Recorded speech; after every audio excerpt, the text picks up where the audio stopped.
I'm with JT Thompson, founder of the Hip Hop Hall of Fame. Okay. My name is James JT Thompson. Yes. Um, I'm a Brooklyn-born guy, raised in Hollis and St. Albans, Queens, in Queens Village. On my block, I live with my grandparents, by the way. Yeah. Uh, come significant a little bit later. But on my block was Black Rock and Ron. We played Match by Cars together. That's a rap group, some brothers. Yes. Around one corner was Ed Lover. Down 113th Ave, the Farmers Rock was LL Cool J. Run Wow. DMC was on 205th. I'm on 208th. And Jam Master Jay. The Fubu Boys grew up the street, around the corner, went another way. So, and then Fairmont is down this way. And from Jackson High at the bottom of my street is Linden Boulevard. And if you take a right and go down Linden, you with the Tribe Called Quest. So that ought to Wow. give you an idea of the significant talent level that Yes. I grew up with at that time. I was a kid, but Yeah. we didn't. None of us were who we were going to be.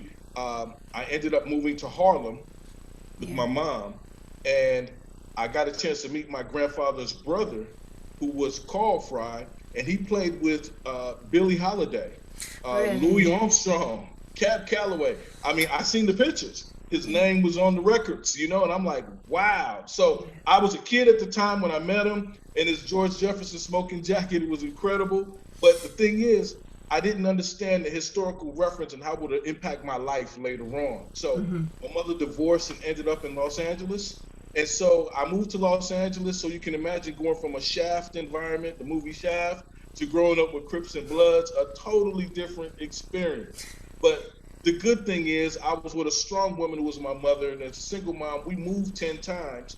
But I didn't know because I played sports. So I was very heavily in basketball, football. Yeah. Um, we danced, we did all the normal things that kids would do.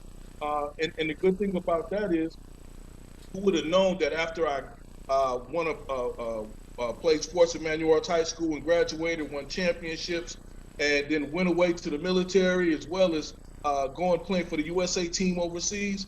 Who would have known that I thought I grew up poor, but you don't know poor until you get to know and see real poor people. Yeah. So again, my perspective was changed and enlightened about the world around me and having a world vision. So when I came back from overseas and everything, who would have known moving 10 times would have helped me put together what was a Watts gang truce and spread it to the LA wide gang truce in Los Angeles, working with everyone in Congress, working with the city officials, as well as the local leaders and the policies. And we, as a hip hop generation empowerment movement at that time, my Yeah. organization was called the Royal Alliance, the representatives of young African American leaders. So, with all of the colleges and universities on our team, as well as the organizations from the streets, we were able to push change for public policy. So, we started the public and the private partnerships, which became the empowerment zones under President Bill Clinton, who came in and played basketball with us and all that other type of stuff. That was all good, but it was about, was there any resources coming into the community? And I Yeah. didn't see any. So that's when I created the Hip Hop Hall of Fame. I was doing concerts and live entertainment with Yo Yo, Ice Cube, Easy E, and others. And next thing you know, we added TV cameras, and here it is. The Hip Hop Hall of Fame Awards gets a deal with National Syndication Group as Yeah. well as with BET. So that was the birth of it. So then I had to fly back to New York to launch the Hip Hop Hall of Fame because it Yes. is New York. And when I was Yeah. traveling around the world, people didn't notice, but I was carrying mixtapes from Hot 97 in existence. It was Kiss FM back then, and Rap Attack with Mr. Magic. So I carried those tapes everywhere I went. So hip hop was a part of my life, and I was an ambassador and didn't even know it at the time. That's incredible. That's an amazing story. And you can't write that. You can't make that No. up, right? Exactly. That's just incredible. Tell me about the new site. Tell me about what you're doing with the Hall of Fame now, because the new site looks incredible. Well, we're actually rebranding and Yeah. we're moving into just being known as the Hip Hop Hall of Fame. Yeah. Even though we will have them, it's the Hip Hop Hall of Fame and Museum, because it's very important from a brand perspective that everybody understand there's only one Hip Hop Hall of Fame in the world. So if you hear of others, let us know because they're not real, okay? Okay. Um, but but here's my thing. the Hip Hop Hall of Fame, as of right now, you understand when my show broadcast on BET in the 90s, after Yeah. my show, Tupac was killed. Yes. So that was violence coming back into the music industry. Then we're out doing peace again. I'm with Russell Simmons and other community leaders around the country. Same thing from the gang troops, bringing peace to hip hop. We thought we had it under control, about to announce our new TV deal. And then as we got ready to announce it, Puff Daddy, Puffy Combs' protege, Yes. Notorious B.I.G. was killed. So then, therefore, I lost Kraft Macaroni and Cheese, the Kool-Aid Man, the Sprite, all the various advertisers and sponsors, which kept us in business, because the purpose of the TV show was to be like the Rock and Roll Hall of Fame. They had 25 years of shows before they were able to open up the museum. So that was the trajectory we were on. So that got cut short. So we got to doing the Black College Step shows. We did the Black College National Football Championship at the Georgia Dome with NBC. So we were doing events to keep our name and brand alive, because I knew when we came back, we lost a TV slot because we just had the TV show, and those people had magazines and other things. So we knew once we come back with the museum, it was a winner. So if you fast forward from 2000 to right now, for us to still be here, not only having the Hip Hop Hall of Fame and bringing back the Hip Hop Hall of Fame awards next year after COVID, but we're having a Hip Hop Hall of Fame. It's not just a Hall of Fame anymore. It's the Hall of Fame. It's actually a hotel. It's actually a residential and a retail mall. And it's actually a live entertainment venue. So now we're building a sustainable place.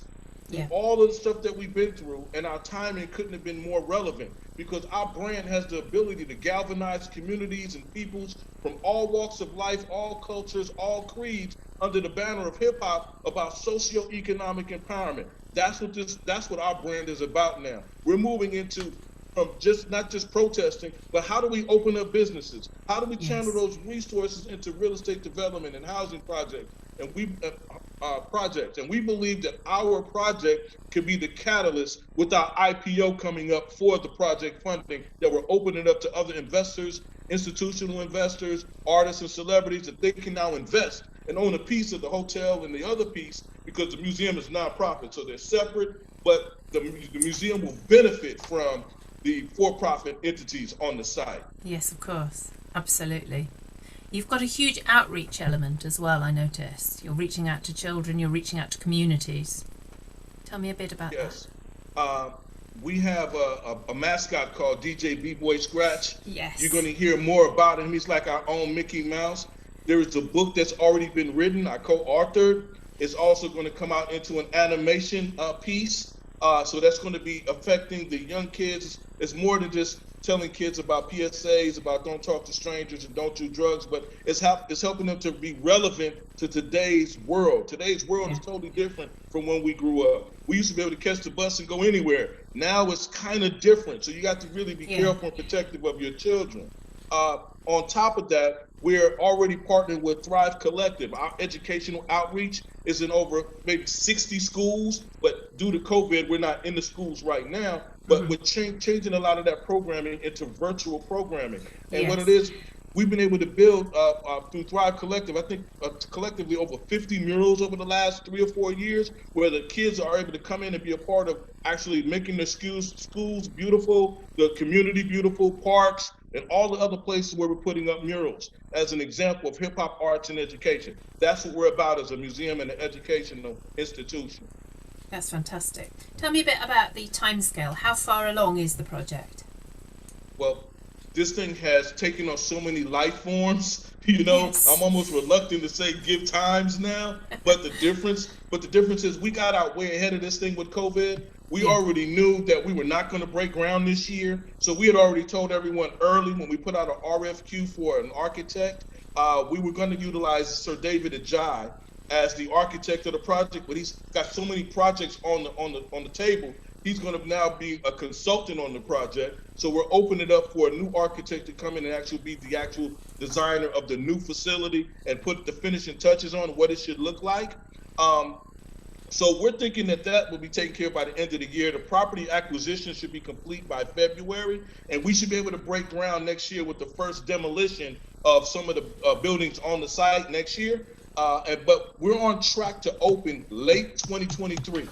So we open late 2023, no later than 2024. That puts us with all of the necessary COVID guidelines, construction guidelines. Safety is important, but we want to position ourselves to incorporate all these things in a true green facility. I mean, state of the art, green, friendly to the environment. That's what we're about. That's fantastic. Sustainability is a big part of it then. Yes, it is. And that's the correct word. Thank you. Sustainability. and if we don't, take that lead, how can we share that with others? So we want to actually lead a lot of these things we're talking about. We've been behind so long, going from Harlem to another project to another site based upon the sales and what happens with the sellers and the owners. But you got to have the right deal. We have the right deal now. It's phenomenal, and this socio-economic impact, as you said, is going to be huge. You're going to be creating jobs and creating futures.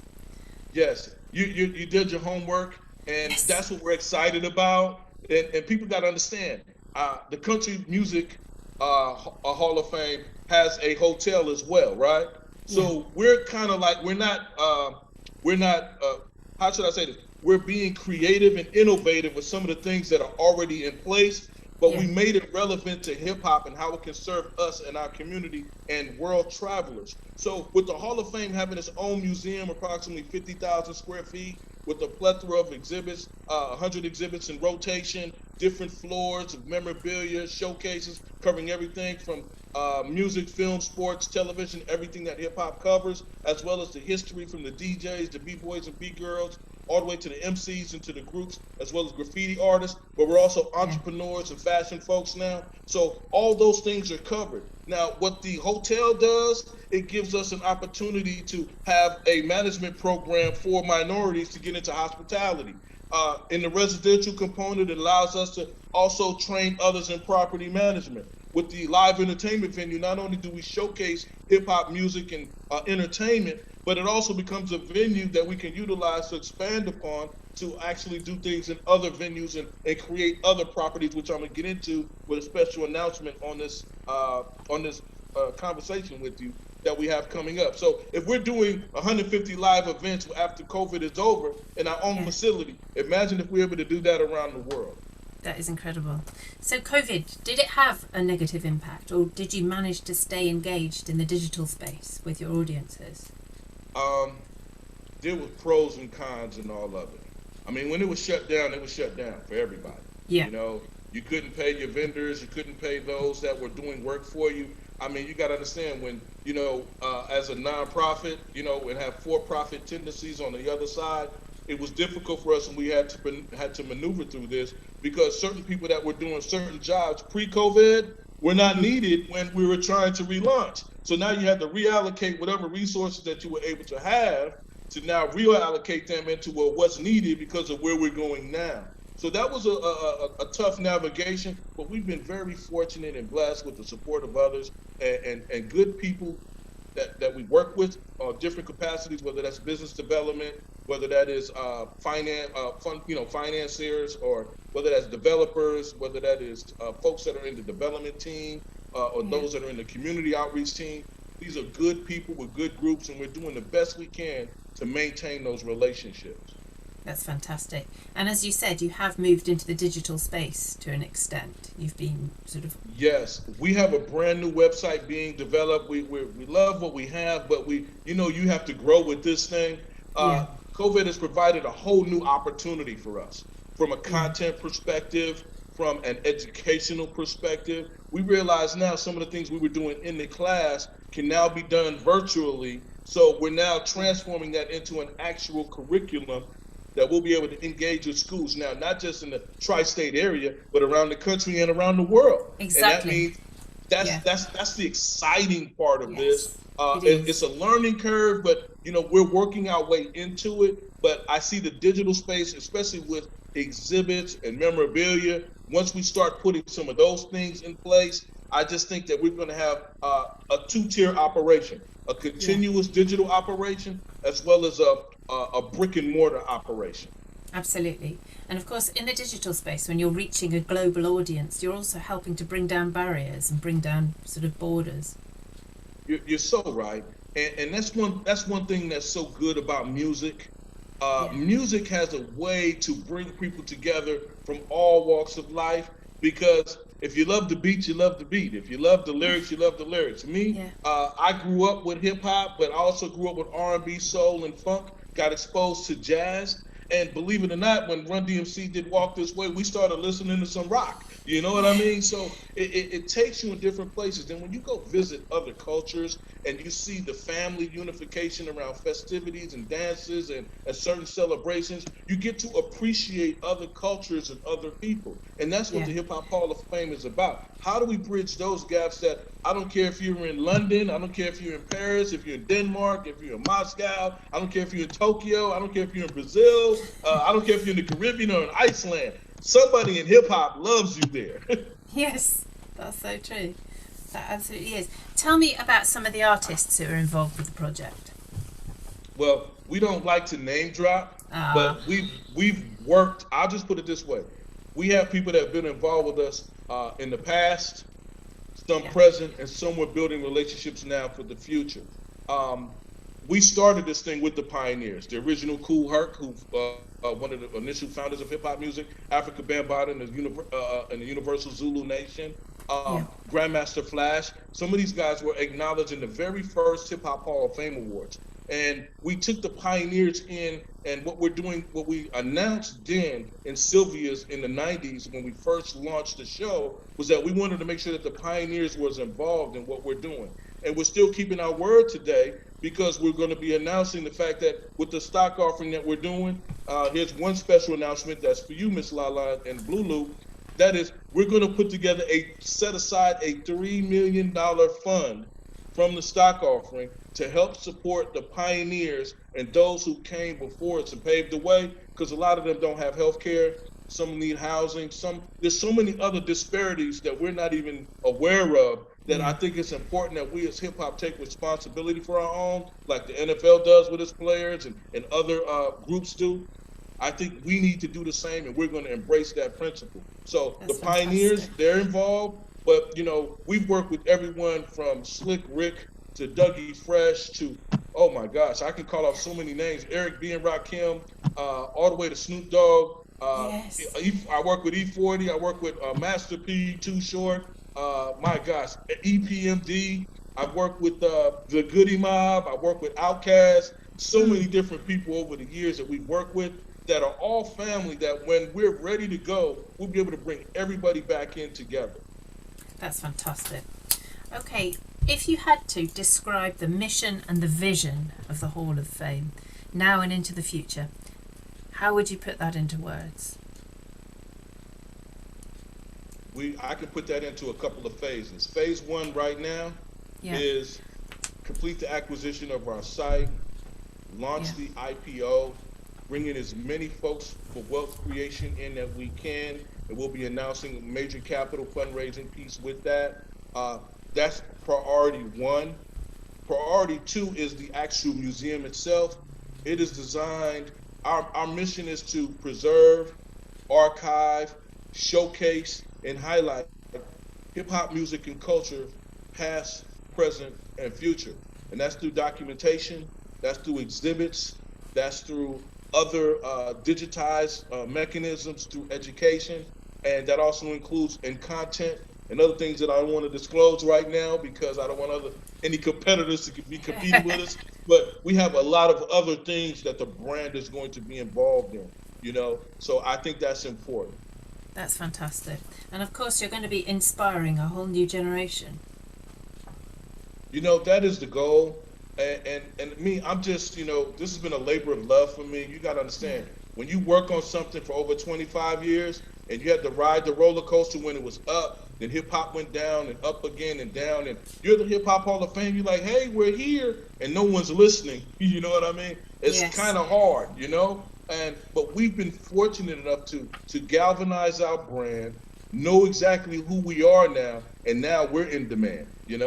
But we have a perspective and we have a plan of action, and it's not a selfish plan. It is a plan on bringing together the community, bringing hip hop communities together. I'm including artists, celebrities, Yes. athletes, music, film, sports, television, everything collectively, community organizations, community leaders, those on the front lines and first line responders. There's got to be a way that we can all galvanize together in what we're doing with this project to be a light that we can duplicate in other cities and in other countries. That's what's important, driving us for the future. That is fantastic. Thank you so much for talking to me. I've enjoyed this so much.